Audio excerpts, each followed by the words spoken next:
My manager tried firing me with fake reviews to hide discrimination, but I'd recorded everything. The HR director slid 3 performance reviews across the conference table, each one worse than the last. According to these documented patterns of underperformance, we're terminating your employment effective immediately. I looked at Diane Kowalski's perfectly manicured nails, then at my manager Gerald Finch sitting beside her with that smug half-smile, and I pulled out my phone. That's interesting, I said, because I have 47 audio recordings that tell a completely different story. The color drained from Gerald's face so fast, I thought he might pass out right there in the beige corporate conference room. Diane's pen froze mid-note. For exactly 4 seconds, nobody breathed. Then Gerald tried to laugh it off, but the sound came out strangled. Trevor, I don't know what you think you have, but ow. I tapped my phone screen, and his own voice filled the room. I don't care what his metrics show. I want him gone. Just build the paper trail. I'd been a software engineer at Meridian Technologies for 3 years when Gerald Finch became my new manager. Before that, I'd worked under Priya Natarajan, who'd given me nothing but stellar reviews and 2 promotions in rapid succession. The company specialized in financial software, and I was part of the team that built fraud detection algorithms for mid-sized banks and credit unions. It was demanding work. One bug in production could expose client accounts to millions in fraudulent transactions, but I was good at it. Really good. My code consistently passed peer review with minimal revisions. I'd personally debugged 3 critical production issues that could have cost the company millions, and I'd mentored 5 junior developers who all still thanked me in their Slack messages. When Priya got promoted to VP of Engineering, I'd actually been happy for her. She deserved it. We'd worked together for 2 years, and she'd been the kind of manager who made you better at your job just by expecting excellence. Then they announced Gerald would be taking over our team, and I remember thinking it would be fine. How spectacularly wrong I was. Gerald's first team meeting should have been my warning sign. He went around the room introducing himself to each person, and when he got to me, something shifted in his expression. Trevor Lawson, he read from his notes, and I caught the slight tightening around his eyes. Says here you worked on the Patterson account integration. His tone had gone flat, almost hostile. That's right, I said, keeping my voice professional. Finished it 2 weeks ahead of schedule, actually. 0 bugs in production. He made a non-committal sound and moved on, but I noticed he spent considerably more time warming up to the other team members. Later, after the meeting, I overheard him talking to Kevin Huang, one of my teammates, in the break room. I'd gone back for a coffee refill and heard Gerald's voice before I rounded the corner. I don't care what his previous reviews say. I've seen his type before, always coasting on other people's work, taking credit for team efforts. My stomach dropped. We'd barely exchanged 50 words, and he'd already decided I was incompetent. I stood there for a moment, coffee cup in hand, trying to process what I'd just heard. Then I quietly backed away before they saw me. I told myself I was being paranoid.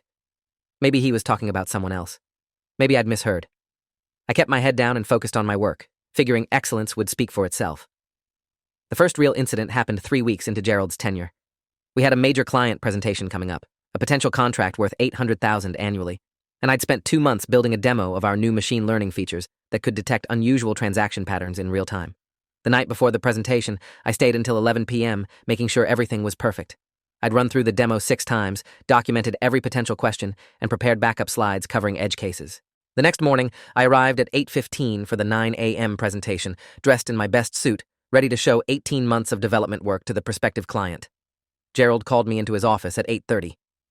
Change of plans, he said, without looking up from his computer. I'm having Kevin present your demo. I felt my jaw tighten. I built that entire system. I know every line of code, every algorithm, every integration point.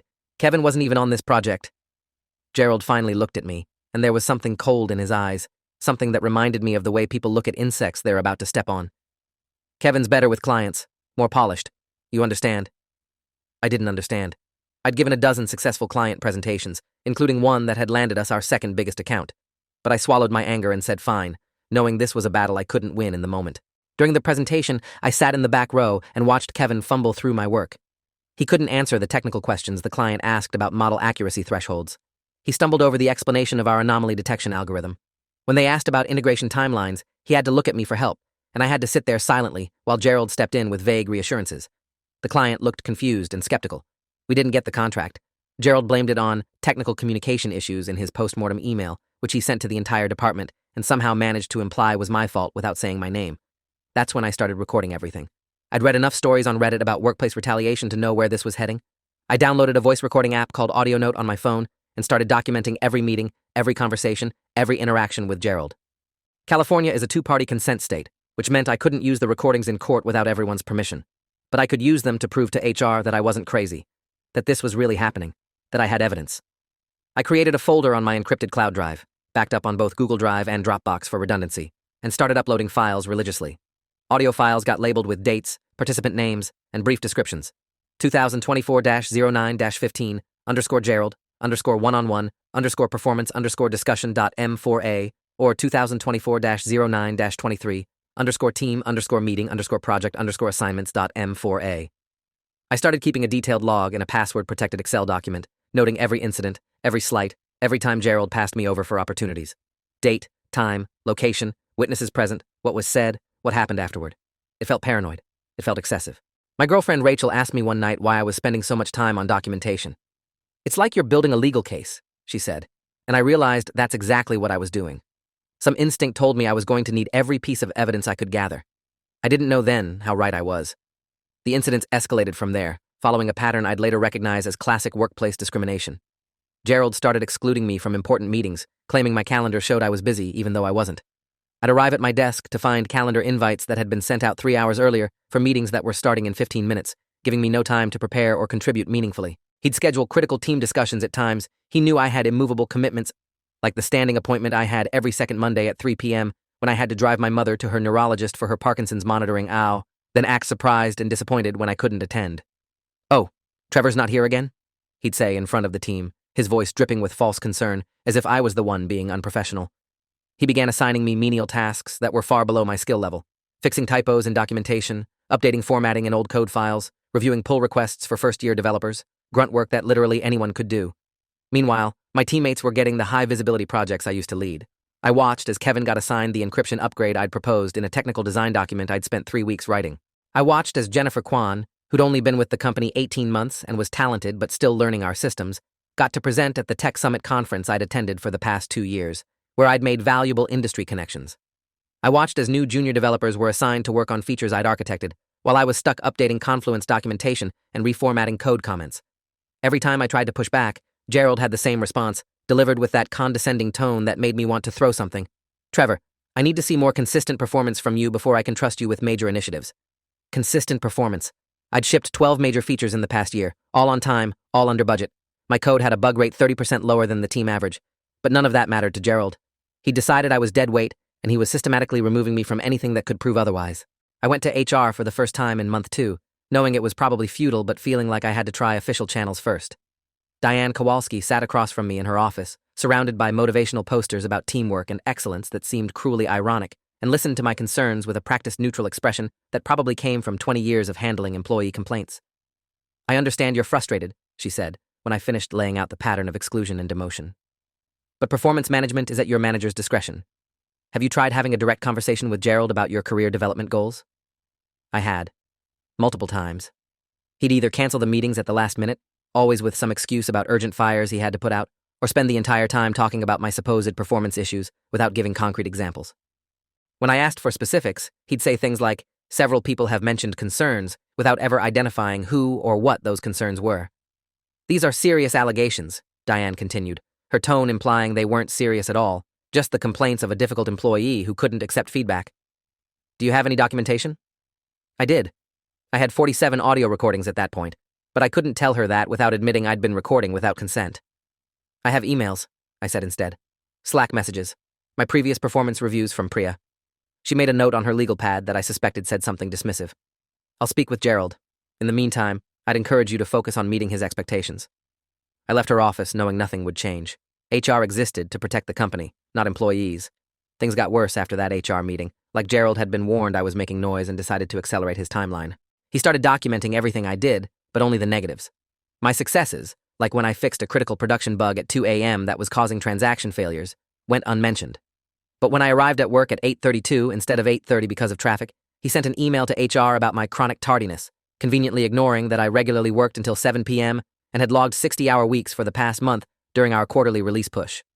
When I made a minor typo in a code comment, literally wrote receive instead of receive in a comment that had zero impact on functionality, he wrote a formal email about my declining attention to detail and my concerning pattern of carelessness, copying half the department and making it sound like I'd shipped broken code to production. He began scheduling our one-on-one meetings immediately after lunch at 1:15 p.m. when he knew I took my afternoon medication for ADHD. The medication made me slightly drowsy for about 30 minutes while it took effect, and Gerald would use that window to ask complex technical questions then act frustrated when I took a moment to gather my thoughts. "Trevor, are you even paying attention?" he'd snap. "This is exactly the kind of disengagement I'm talking about." Then he'd send a follow-up email to HR, summarizing my lack of focus and inability to stay present in important discussions. I started bringing my phone to every meeting, positioning it on the conference table so the microphone could clearly capture our conversations. I recorded him saying things like, "I don't think you're cut out for this level of work," and "maybe you should consider whether this is really the right fit," even as my actual code output remained as strong as ever. My pull requests were still getting approved with compliments from peer reviewers. Jennifer had literally slacked me the previous week. "Your code review on my authentication module was incredibly helpful. You caught 3 security issues I'd completely missed. Thank you." But none of that mattered in Gerald's documentation. He was creating an alternate reality on paper, one where I was struggling and underperforming, and he was doing it so systematically that I knew this wasn't just personality conflict. This was targeted. This was intentional. This was someone who had decided I needed to go and was carefully constructing the justification to make it happen. The pattern became clear after about 4 months, and I started researching employment law in California during my lunch breaks. Gerald was building a paper trail, and every piece of it was carefully crafted to make me look incompetent without ever saying anything overtly discriminatory. Every email, every write-up, every documented performance concern focused on vague, subjective complaints that were impossible to definitively disprove. He never mentioned the successful projects I completed, never acknowledged when I fixed critical bugs or helped teammates solve complex problems. Instead, he focused on trivial issues, formatting inconsistencies, missed meetings I'd never been invited to, alleged attitude problems that no one else seemed to witness. When I asked for specific examples of my poor attitude, he'd give vague responses about several team members, raising concerns about my collaboration style and receptiveness to feedback. But he'd never say who had complained or what they'd specifically said. I asked my teammates directly, pulling them aside one by one in the break room or after meetings. "Did you say something to Gerald about me?" Jennifer looked genuinely confused. "No one's complained about you, Trevor. You're literally the first person I go to when I'm stuck on something." Kevin said the same thing. So did Alex, our senior architect. But Gerald's documentation kept piling up. Email after email, incident report after incident report, all carefully dated and filed, building towards something I could see coming like a freight train, but felt powerless to stop. By month 5, my anxiety was affecting every aspect of my life. I'd lie awake at 3 a.m., replaying conversations, wondering what I could have done differently, whether I should have been more deferential, whether I'd somehow brought this on myself. My girlfriend Rachel noticed the physical changes first. "You're losing weight," she said one morning in October, watching me push scrambled eggs around my plate without eating. "You barely sleep. You're grinding your teeth so hard I can hear it from across the room.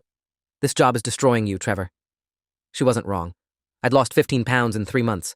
I had stress headaches that lasted for days, tension migraines that made it hard to look at computer screens. My doctor had suggested I might want to consider anxiety medication, but I was already on ADHD medication and didn't want to add more pharmaceuticals to my system. But I couldn't just quit. That's what Rachel couldn't fully understand. I needed this job. My mother's nursing home care cost $3,800 a month. Her Social Security covered $1,800, and my salary covered the difference. She had Parkinson's and early-stage dementia, and the facility she was in was the only one in our area that specialized in both conditions. I had no safety net, no other offers lined up, no family who could help financially. If I left Meridian without another job secured, I'd be putting her care at risk, and that was simply not an option. So I kept going in every day, kept doing excellent work that Gerald refused to acknowledge, and kept recording every interaction that proved this wasn't about my performance at all. The breaking point came during a team meeting in month 6, mid-November, when fall light was slanting through the conference room windows and making everything look deceptively peaceful. We were discussing the quarterly roadmap for the first quarter of 2025, and I'd prepared a proposal for a new security feature that would prevent a type of synthetic identity fraud I'd identified in our system while debugging a client issue. The vulnerability was subtle but serious. Attackers could exploit a timing window in our verification process to create accounts that looked legitimate but were actually constructed from stolen identity fragments. I'd spent 2 weeks on the analysis, built a working prototype that closed the vulnerability, and prepared a detailed presentation with data showing the potential impact. Industry reports suggested this type of fraud was costing financial institutions over $2 billion annually. If we could prevent it, it would be a major competitive advantage. When my turn came to present, I'd barely finished my second slide when Gerald interrupted. "Trevor, I think we've heard enough. This isn't really aligned with our priorities." I glanced around the room. Everyone looked uncomfortable. Kevin was studying his laptop screen intently. Jennifer was picking at her fingernails. "But this addresses a real vulnerability," I said, keeping my voice level and professional despite the anger rising in my chest. "If we don't fix this, we could be exposing clients to significant risk. I have documentation of 3 near-miss incidents in the past quarter where Gerald cut me off again, his voice sharp. "Your job isn't to set priorities. That's my job, and I'm telling you this isn't a priority." The meeting moved on. My slides remained on the screen for a moment, the vulnerability analysis I'd worked so hard on. Then Gerald advanced to Kevin's presentation about a routine database optimization project. Later that week, I watched Gerald assign Kevin to explore potential security enhancements for the verification process, presenting it to the team as Gerald's own idea for investigation. I had the whole thing on audio, of course, his dismissal of my proposal, recorded in crystal clear quality. His later presentation of the same concept as his own initiative. Everything. The recording joined the others in my encrypted folder, which now contained over 60 audio files and hundreds of pages of documentation. Then came the fake performance reviews, and I realized Gerald had moved from systematic exclusion to outright fraud. He scheduled a meeting with me and HR in early December, right before the holiday break when everyone was distracted with vacation planning and end-of-year performance cycles. "We need to discuss some concerning patterns," he said, once we were all seated in the same conference room where this whole nightmare had started back in June. Diane was there again, looking professionally sympathetic in a charcoal gray suit, her expression carefully neutral. Gerald pulled out 3 performance review documents, each one looking official with company letterhead and formal formatting. The first was dated September 15th. According to this document, I had been placed on a performance improvement plan due to persistent quality issues and failure to meet minimum performance standards. The PIP supposedly outlined specific goals I needed to achieve within 30 days. The second document, dated October 20th, was a PIP progress review, noting that I had failed to meet the requirements and was being given a final written warning. The third document, dated November 26th, was a final performance notice, stating that my performance remained unsatisfactory and that termination was being recommended. None of this had happened. I'd never been on a PIP. I'd never received a written warning. I'd never even seen these documents before this moment. "This is the first I'm hearing about any of this," I said, my voice shaking despite my efforts to stay calm. My hands were literally trembling as I picked up the documents, scanning the text that described a parallel universe version of the past 3 months. According to these papers, I'd been given specific assignments as part of the PIP, including a code quality improvement project and a client satisfaction initiative, that I'd failed to complete. I'd completed no such assignments because they'd never been assigned. Gerald's expression was perfectly constructed concern, the mask of a reasonable manager dealing with a difficult employee who was in denial about their poor performance. "Trevor, we've had multiple conversations about these issues. You've acknowledged these concerns in our one-on-ones." I hadn't. I'd done the opposite. I'd defended my work and asked for specific examples of problems he couldn't provide. "I need to see these documents," I said, trying to keep my voice steady. "I need time to review them with a lawyer." The words came out before I'd fully decided to say them, but the moment they left my mouth, I knew they were right. This had crossed from workplace conflict into something criminal. That's when Gerald made his mistake, the one that would ultimately destroy him.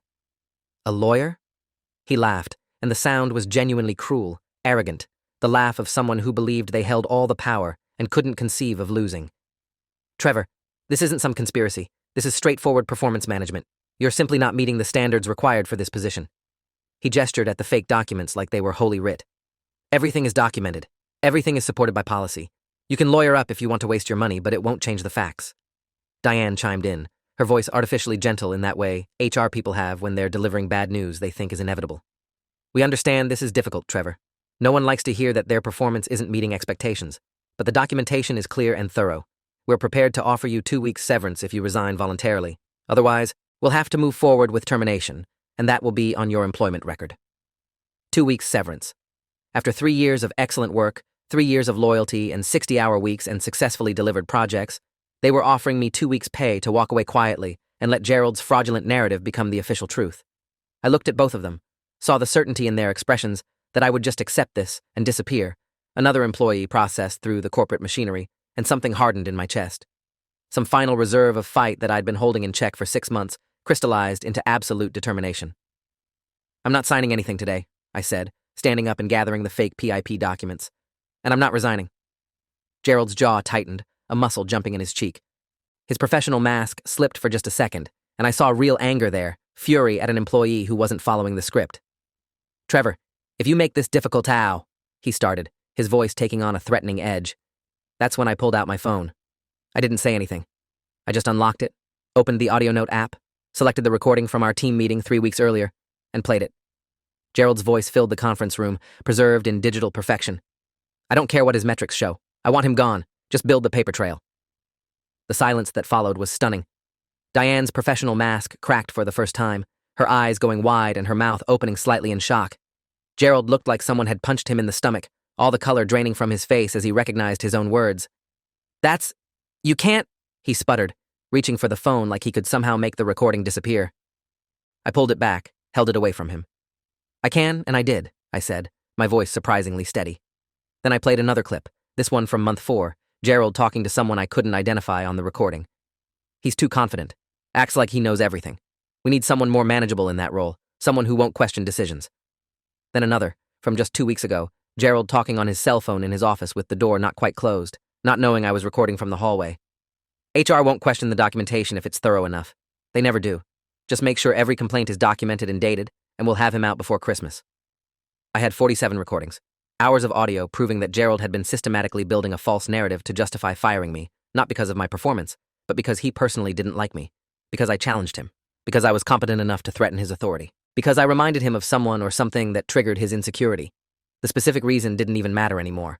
What mattered was the evidence, the undeniable proof that this was retaliation, discrimination, fraud. Diane found her voice first, her professional training kicking back in.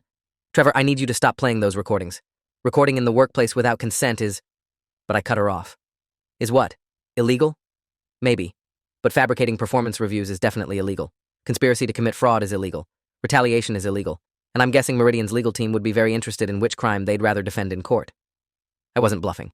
I'd spent enough time on legal forums to know that while my recordings might be inadmissible as evidence in some contexts, they were absolutely admissible as proof of illegal conduct, and the court of public opinion didn't care about two-party consent laws. Gerald had gone completely pale, his hands flat on the conference table like he needed to steady himself. Trevor, Diane said, and now her voice had changed, lost that artificial sympathy and gained a note of genuine concern. Not for me, for the company, for the lawsuit she could already see coming. Let's all take a breath. I think we need to pause this conversation and our. But I was done with conversations. I'm leaving now, I said, standing up and collecting my things. I'm taking the rest of the day off, and I'm contacting an employment attorney. You'll hear from them soon.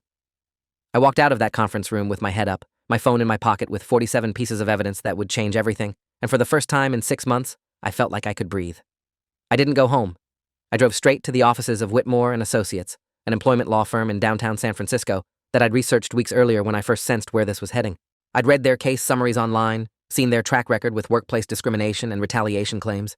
They'd won a $3 million settlement against a tech company for gender discrimination just 6 months earlier. The receptionist, a woman in her 50s named Eleanor who seemed surprised to see anyone walk in without an appointment on a Friday afternoon, asked if I had a meeting scheduled. No, I said, but I have recordings of my employer fabricating performance reviews to justify firing me, and I need to speak with someone immediately. Her eyebrows went up. She picked up her phone, had a brief conversation I couldn't quite hear, then said, Mr. Whitmore can see you now. Leonard Whitmore was 63, with silver hair that was still thick and well cut, sharp eyes behind expensive-looking glasses, and the kind of calm authority that comes from 35 years of courtroom victories. His office was lined with law books and framed certificates, and there was a photo on his desk of him shaking hands with a California state senator. He listened to 3 of my recordings without interruption, reviewed Gerald's fake PIP documentation, and compared it to my actual performance reviews from Priya, which showed consistent ratings of exceeds expectations and detailed praise for specific achievements. Then he leaned back in his leather chair, made a tent with his fingers, and said, Mr. Lawson, what we have here is retaliation at minimum, fraud at maximum, possibly constructive discharge, and definitely falsification of employment records. The recordings are problematic from a consent perspective, and we'll need to navigate that carefully, but the falsified documentation is explosive. I think we have a very strong case here, a very strong case indeed. I felt something release in my chest, some tension I'd been carrying for 6 months, the weight of believing I was crazy or paranoid or imagining things. What happens now? I asked. Leonard smiled, and it wasn't a kind smile. It was the smile of a lawyer who'd just been handed a gift-wrapped case with a bow on top, the smile of someone who knew exactly how to turn my documentation into corporate disaster. Now, we send a very detailed letter to Meridian's legal department, and we see how quickly they want to make this go away before it becomes a lawsuit and a public relations nightmare. He pulled out a legal pad and started taking notes, asking detailed questions about dates, witnesses, other employees who might have been similarly targeted. We talked for 2 hours. By the time I left his office, it was after 6 p.m., and Leonard had already drafted the outline of a demand letter that made my hands shake when I read it. The case felt real now, official. Like I wasn't just a scared employee with some audio files, but someone with actual legal power backing them up. The letter went out the next morning via certified mail, hand-delivered to Meridian's legal department, and copied to their CEO, David Thornton, and the head of their HR division. Leonard didn't hold back. The letter was 12 pages long, single-spaced, and it was devastating. It outlined every incident I'd documented over 6 months, referenced the fake performance reviews as evidence of fraud and falsification of employment records, and mentioned that we possessed audio recordings demonstrating that my manager had conspired to manufacture grounds for termination. The letter specifically quoted from 3 of my recordings, including the "just build the paper trail" comment and Gerald's admission that HR won't question the documentation if it's thorough enough. Leonard demanded immediate reinstatement to my position with full back pay, removal of all of Gerald's fraudulent documentation from my personnel file, a formal investigation into Gerald Finch's management practices, a written apology from senior leadership, punitive damages for emotional distress and reputational harm, and reimbursement for all legal fees. The letter concluded with a paragraph about how we were prepared to file a lawsuit in San Francisco County Superior Court, and how the recordings, regardless of their admissibility as evidence, would make excellent material for the press if Meridian preferred to handle this publicly. Leonard knew exactly which pressure points to hit. Companies like Meridian lived and died by their reputation in the tech industry. A scandal about management fabricating performance reviews to fire employees would be catastrophic for recruitment, client relations, and investor confidence.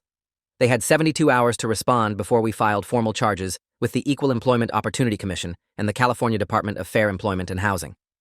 The clock was ticking. Meridian's legal team responded in 48 hours, faster than Leonard had even predicted. They wanted a meeting. Not in their offices. They suggested a neutral conference room at the Fairmont Hotel downtown, which Leonard said was a good sign. "They're already worried about this being documented on company property," he explained as we prepared for the meeting. "They're treating you like a threat, which means they're taking this seriously." The meeting was scheduled for Monday morning at 9 a.m. Meridian's side included 3 lawyers from Morrison, Blake & Sterling, a white shoe firm that charged $800 an hour, Diane Kowalski looking profoundly uncomfortable in a navy suit, and someone from their corporate risk management department named Robert Keene, who'd flown in from their Boston headquarters specifically for this meeting. That detail alone told me they were scared.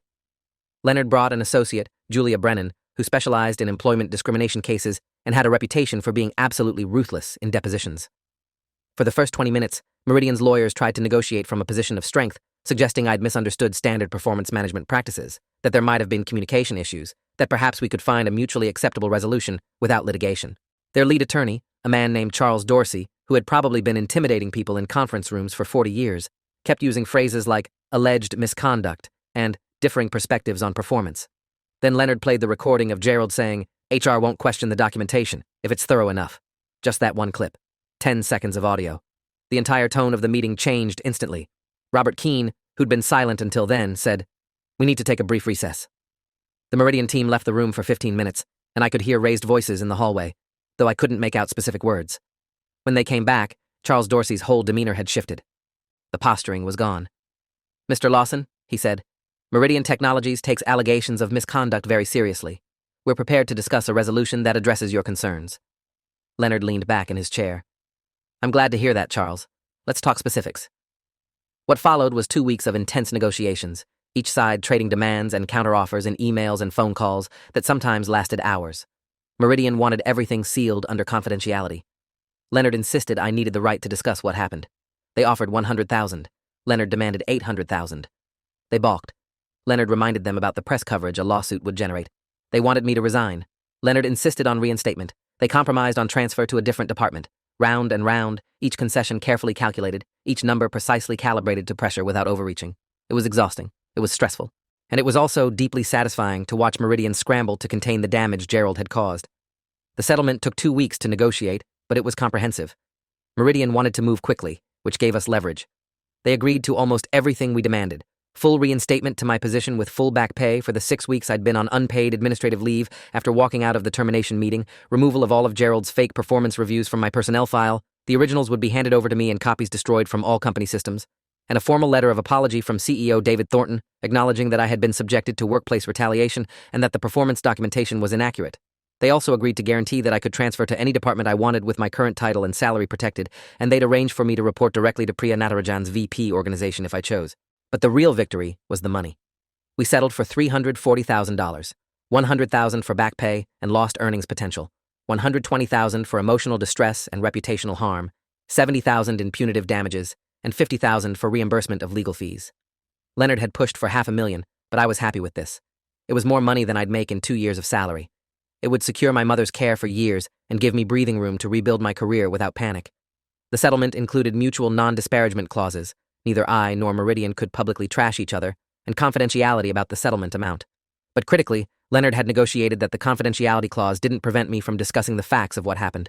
I could tell my story. I could warn other people. I just couldn't say how much money I'd received. That was enough. The settlement also mandated that Meridian conduct a full investigation into Gerald Finch's management practices, interview every current and former member of his team, and take appropriate disciplinary action based on findings. They had to bring in an external investigator, not handle it internally, and they had to provide me with a summary of the investigation's findings. That last part was Leonard's masterstroke. It meant I'd know whether they actually followed through or just did a whitewash. The investigation took 6 weeks, and I wasn't directly involved, but I heard things through the grapevine. Apparently, once HR started really digging with proper external oversight, they found a pattern that went beyond just me. 4 other employees in the past 18 months had left the company under suspicious circumstances, all of them from Gerald's teams or departments he'd managed. 2 had filed complaints about Gerald that had been dismissed by Diane as personality conflicts. 2 had left before formally complaining, just quietly found other jobs, and disappeared. All of them had received sudden negative performance reviews after years of strong work. The investigating firm, Anderson & Klein Associates out of Sacramento, brought in their senior partner, Patricia Donovan, who had 26 years of experience with corporate discrimination cases and had previously worked as an EEC investigator for the federal government. She didn't mess around. She interviewed 73 current and former employees, reviewed 5 years of performance documentation, and analyzed patterns in Gerald's management decisions. Her final report was apparently devastating. Over 100 pages of findings that painted Gerald as a systematic discriminator who targeted employees he perceived as threats or who didn't fit his narrow idea of the ideal worker. The demographics were damning. Of the 5 employees Gerald had pushed out, 2 were women, 1 was South Asian, 1 was openly gay, and me with my ADHD medication that I took openly at my desk. The pattern suggested Gerald wasn't just a bad manager randomly targeting people. He was specifically targeting anyone who represented difference or challenged his authority. Patricia's report documented that Gerald consistently gave lower performance ratings to women and minorities, even when their objective metrics were identical to white male employees. She found evidence that he'd made comments about female employees being too emotional and about needing team members who were cultural fits, code words that employment lawyers recognize as red flags for discrimination. The report included testimony from former employees who'd been too scared to speak up while they worked there, but were willing to talk once an independent investigator came calling. One woman, Amanda Chen from the previous team Gerald had managed, told Patricia that Gerald had explicitly said he couldn't relate to her and that she didn't seem passionate enough about the work, even though she'd been working 70-hour weeks and had delivered 3 major projects on time. Another former employee, James Wu, described incidents nearly identical to what I'd experienced: sudden exclusion from meetings, reassignment of high-visibility projects, vague performance complaints that didn't match reality. The pattern was undeniable. This wasn't about 5 individual personality conflicts. This was about one manager systematically abusing his authority to push out employees he didn't like. Gerald was terminated 3 days after Patricia submitted her final report to Meridian's executive team. No severance package, no opportunity to resign gracefully. According to Jennifer, who messaged me with updates throughout the process, he was walked out by security at 3:30 p.m. on a Wednesday afternoon with a box of his personal items, his access badges deactivated before he even reached the parking lot. His company laptop and phone were confiscated on the spot. Diane Kowalski was placed on administrative leave pending a separate investigation into why she'd enabled his behavior instead of protecting employees, why she'd dismissed multiple complaints without proper investigation, and whether she'd been complicit in the fraudulent documentation. The company sent out an internal memo the next day about reinforcing their commitment to fair management practices and announced they were implementing new oversight procedures for performance reviews, including a requirement that any negative review that contradicted an employee's historical record would trigger an automatic HR audit. They also committed to bringing in external trainers for mandatory management courses on unconscious bias and legal compliance. The memo didn't mention Gerald by name, but everyone knew what it was about. Word spread through the tech community faster than official communications. The real satisfaction came 2 months later when I heard through the industry grapevine that Gerald couldn't find another management position. Word had gotten out. Not from me. I'd honored the confidentiality agreement about the settlement and the non-disparagement clause. I wasn't posting about it on LinkedIn or talking to reporters. But these things have a way of spreading in tech circles, especially in Silicon Valley where everyone knows everyone and recruiters share information like intelligence operatives. Hiring managers talk. Recruiters do reference checks that go beyond official channels. People who'd worked under Gerald started feeling safe enough to warn others. I heard through Kevin, who heard through a former colleague, that Gerald had interviewed at 3 different companies and been rejected after reference checks turned up concerning information. One company apparently called Priya directly. She was well known enough in the industry that they could find her. And while she couldn't violate any legal agreements, she apparently found ways to raise red flags without explicitly saying anything actionable. Let me suggest you do thorough due diligence on his management history, was apparently enough. Gerald's reputation was destroyed, and he'd done it to himself. I'd just documented it. I transferred to Priya's team in the VP organization in February, 3 months after the settlement concluded. My new role was officially Senior Software Architect, working on architectural strategy and technical standards instead of day-to-day feature development. It was a lateral move in title, but everyone in the company understood it was actually a promotion in everything but formal hierarchy. The work was challenging in good ways. I got to design system architecture for multiple teams, establish coding standards and best practices, mentor senior engineers across the organization, and contribute to strategic decisions about the company's technical direction. My first project was redesigning our authentication system to prevent the exact vulnerability I'd identified in that meeting where Gerald had shut me down. The irony wasn't lost on anyone. Priya welcomed me back to her organization with genuine warmth and what seemed like real guilt. I should have fought harder when they assigned Gerald to that department, she told me during our first one-on-one in her new corner office with windows overlooking the bay. I knew his record. I knew he'd had issues at his previous company. Nothing formal, nothing that showed up in official records, but I'd heard stories through back channels. I'm sorry I didn't protect you from that. I appreciated her honesty, but I didn't blame her. The system had failed, not Priya individually. This was on Gerald and on an HR infrastructure that prioritized management authority over employee welfare, that dismissed complaints without real investigation, that allowed toxic managers to destroy careers until someone like me came along with enough documentation to force accountability. My work was valued again, acknowledged, celebrated even. In my first month back, I proposed a new code review system that increased our bug detection rate by 35%. In my second month, I led a cross-functional team that redesigned our deployment pipeline, reducing deployment time from 4 hours to 45 minutes. In my third month, I presented at our company-wide engineering summit about technical debt management, and people actually listened, asked questions, implemented my recommendations. I realized how much Gerald's treatment had eroded my confidence, how I'd started to internalize his constant criticism and believe maybe I really was the problem. But I wasn't. I'd never been. I was just an employee who'd had the misfortune of working for an insecure manager who saw competence as a threat instead of an asset. The documentation I'd collected, those 47 audio files that had seemed so paranoid to create, had saved my career and possibly my mother's care. They'd also exposed a pattern of abuse that had affected multiple people. I wasn't just vindicated. I'd helped stop something that would have continued destroying careers if someone hadn't forced it into the light. The money from the settlement went into 3 carefully planned places. Half, $170,000, went into an irrevocable trust fund for my mother's long-term care, managed by a financial advisor who specialized in elder care planning and Medicaid compliance. The trust was structured so it wouldn't affect her eligibility for government benefits, but would supplement her care costs indefinitely. Another quarter, $85,000, went into my savings and retirement accounts, split between a high-yield savings account for emergency funds and index funds for retirement. The rest, $85,000 minus Leonard's already reimbursed fees, went toward the down payment on a small condo in Oakland, finally getting me out of the rental market and building some equity.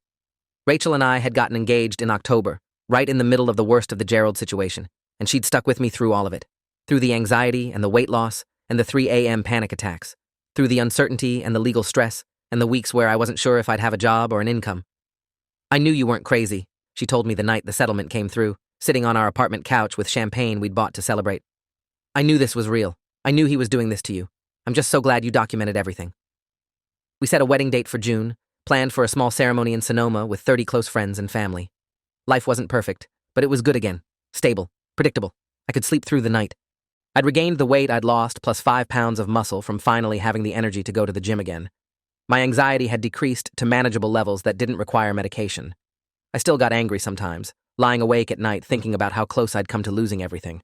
How if I hadn't started recording when I did, if I hadn't kept meticulous records, if I hadn't had the presence of mind to walk into Leonard Whitmore's office that December afternoon, I would have been fired with Gerald's fraudulent documentation as the official narrative.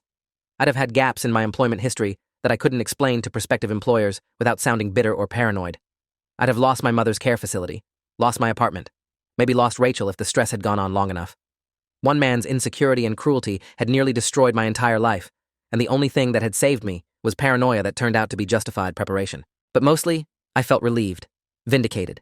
I'd trusted my instincts, documented everything obsessively, and fought back when it mattered most.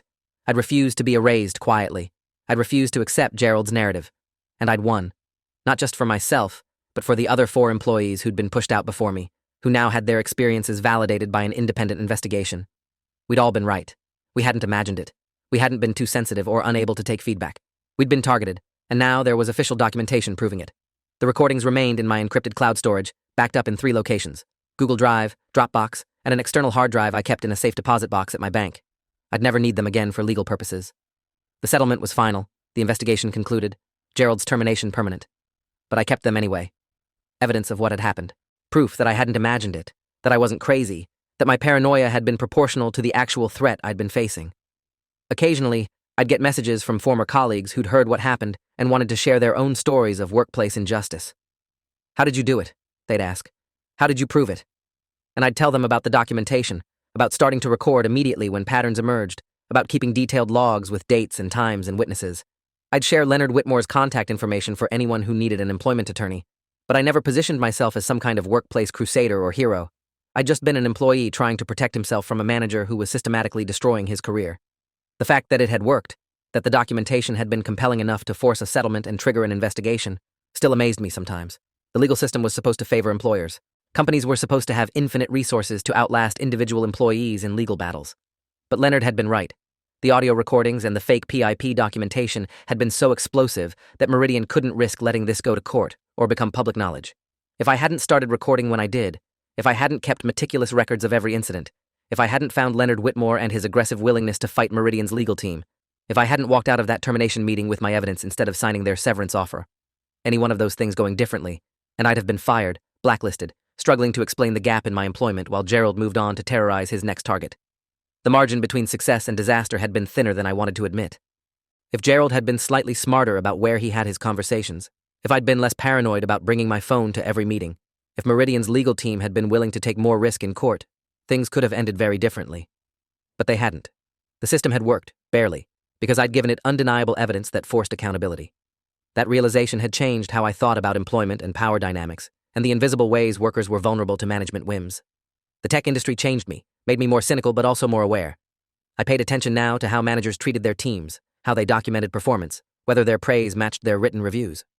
I watched for warning signs of retaliation or discrimination, sudden exclusions from meetings, vague performance complaints, documentation that didn't match reality.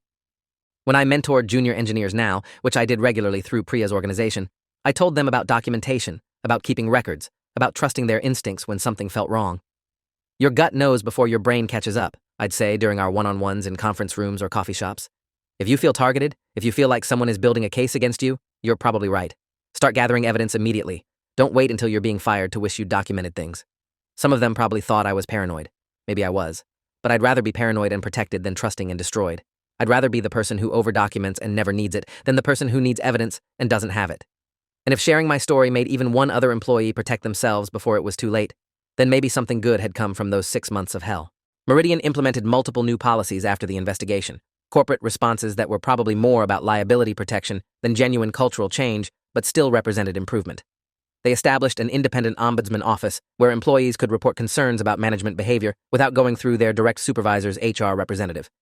They required that any performance review below meets expectations trigger an automatic audit by a senior HR manager who wasn't involved in the original assessment. They mandated quarterly 360-degree feedback for all managers, where direct reports could anonymously evaluate their bosses on specific competencies like fairness, transparency, and development support. They brought in external consultants to conduct bias training for everyone in a management role, not just the feel-good diversity workshops, but actual case study-based training about how discrimination manifests in performance management.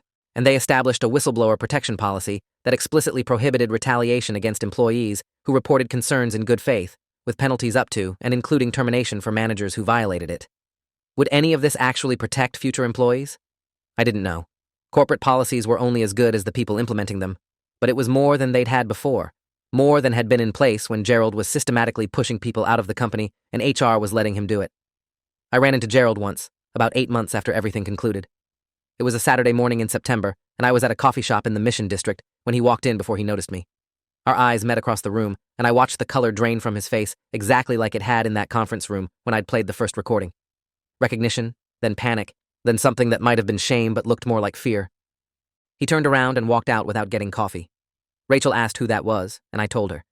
"He looks terrible," she said. Gerald had aged significantly, gained weight, had a defeated slump to his shoulders. I didn't feel triumphant seeing him like that. I didn't feel angry. Mostly, I felt nothing. He was irrelevant to my life now, a chapter that was closed, a person who'd lost all power to hurt me. The real story wasn't about revenge or destroying someone who'd wronged me. The real story was about refusing to be erased, about fighting back with evidence and persistence when the system tried to grind me down. Gerald had expected me to quietly accept being fired with fake reviews, to slink away without fighting back, maybe to believe his narrative that I really was incompetent. He'd underestimated how much I was willing to risk to prove the truth. He'd underestimated my capacity for systematic documentation.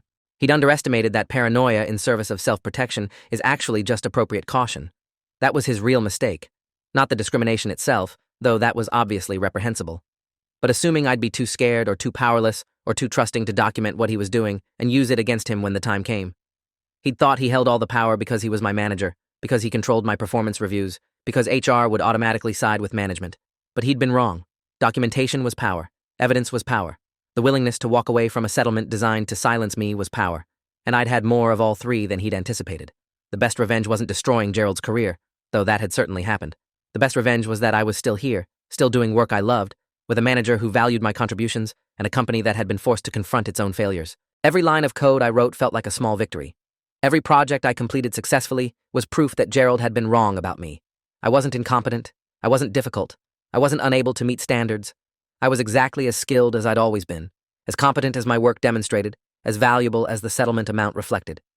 The only thing that had changed was that someone had tried to tear me down for reasons that had nothing to do with my actual performance, and I'd had the evidence to prove it. In the end, the truth had been louder than the lies. The recordings had been more persuasive than Gerald's fake reviews, and I'd learned something essential about power and documentation, and the importance of protecting yourself in environments where not everyone has your best interests at heart. If you made it this far through my story, I hope your managers are fair and your work speaks for itself without requiring legal intervention. But if you ever find yourself in a situation like mine, where you're being systematically undermined and you know it's wrong, start documenting immediately. Keep records of everything: emails, Slack messages, meeting notes, audio recordings where legal. Back everything up in multiple locations. Find a lawyer who specializes in employment law before you think you need one. And trust your instincts. You're not paranoid. And when the time comes to fight back, make sure you have every piece of evidence you need to prove exactly what happened. Because the truth, backed by recordings and documentation and a lawyer who knows how to use them, is the most powerful weapon you have. Gerald learned that. Meridian learned that. And I learned that standing up for yourself, even when you're scared, even when the odds look impossible, is always worth it. Thanks for watching till the end. Make sure to subscribe and like to not miss the next story.